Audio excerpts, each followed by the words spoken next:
महाराजांची शिवाजी महाराजांची कीर्ती बेफाम होती. महाराजांची कीर्ती बेफाम, भाल्या भाल्यांना फुटला घाम. याला कोण घालील यस्सेने दरबारी पुस्ती बेगम. बडी बेगम म्हणजे अली आदिल शहाची आई बर का. नजरेत तिच्या अंगार दरबार झाला गपगार. कुणी घेईना पुढाकार, साऱ्यांनीच मानली हार. इतक्यात अचानक एक सरदार उठला, बोलला, हम लाएंगे शिवाजी को. आणि त्यानं विडा उचलला. नवतेचं अफजल खाने, या नवतेचं अफजल खाने चिता जागता जणू सहिताने. कान बोलला छाती ठोकून, शिवबाला टाकतो चिरडून.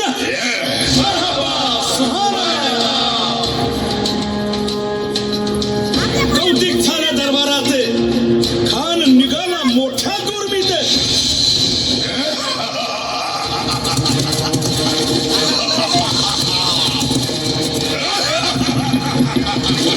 त्याच गोड दळ पायदळ, फौज फाटाला बक्कळ. अंगीत हातीच फळ, पाहणारा कापे चढ. राजाची सेना मुठभर, खानाला कसा ठोपणार. काय लढवावा हुन्नर, चिंतेत पंत सरदार. महाराज आपला जीव मोलाचा आहे. खानाचं सैन्य अफाट आहे. त्याच्या समोर आपला टिकाव लागणं अवघड आहे. काही दिवसांसाठी आपण कुठेतरी अज्ञातस्थळी निघून जा. काय म्हणालात रायबा? मासाहेब, आम्हाला आमच्या जीवाची पर्वा नाही. राजांचा जीव वाचणं गरजेचं आहे. रायबा, शिवबा केवळ आमचा पुत्र नाही, तर अवघ्या मराठी जनांचा स्वाभिमान आहे. या मातेने आपला पुत्र गमावला तरी बेहत्तर, परंतु भ्याडपणे पळून जाऊन या मराठी मुलखाचा स्वाभिमान गमावता कामा नये. अशा वाघिणीचा त्यो छावा.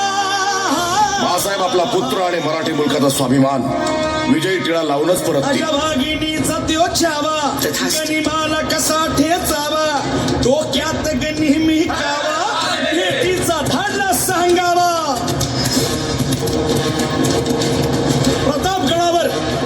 प्रतापगडावर आमने सामने भेटीचा सांगावा. खानानं हसत हसत कबूल केला.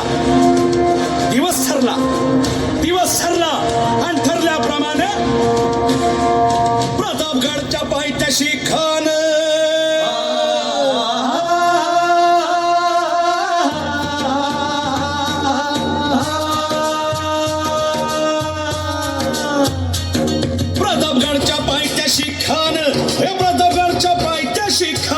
प्रतापगडच्या पायथ्याशी खान आला बेगुमान नाही त्याला जाण. शिवाजी राजाच्या करामतीची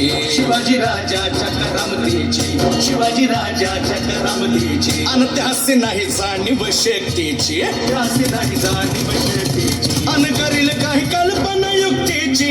हजी भेटीसाठी महाराजांना एक शानदार शामियाना उभारला होता. भेटीसाठी छान उभारीला. नक्षीदार शामियान्याला आणि अशा या शामियान्यात खान डौलत डुलेत आला. सय्यद बंडा त्याच्या संगतीला. शिवबाच्या संगती महाला.